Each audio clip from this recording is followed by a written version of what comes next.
And even going beyond training, emotional stress. Like for me, a good example is this last, spring. I was in school and I was I hadn't gone to school for years. Then the last year I went to school for the whole year. And the second semester, I just decided to take on a pretty hefty, school load.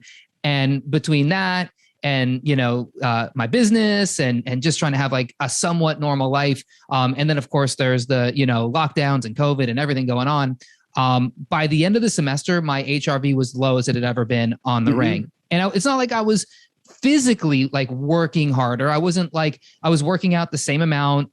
It was just the emotional stress. I think it drove it down. And since now I'm 3 months into my summer break, I've been meditating every day. The HRV has risen even on days when I do go hard in the gym. My recovery days are much better. My HRV is much better. But it's just interesting to know that the psychological stress that you put on yourself also plays a big factor into that.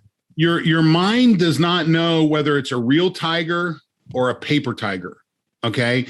It just knows that there's a stress. And, we had two examples with my wrestling team that I found interesting. Number one was, school starts in the fall. We start training right away in the fall. You have what we call weight cutting season. So the guys are working hard, starting to cut their weight down for in season.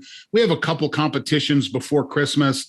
But between Christmas and New Year's, they usually go home. They have a break. But when they come back right after New Year's, that's when we really go into our hard season. Okay. And I have about 6 days after they return from New Year's, I can go do a good deep training dive. I mean, we can really dig in.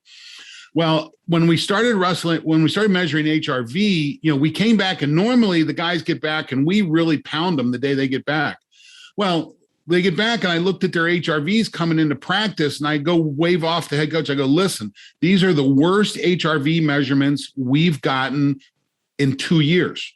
Now, we didn't measure them the year before that time, but what we find is family stress is the worst stress. So we had to give the guys a day to recover from being with family.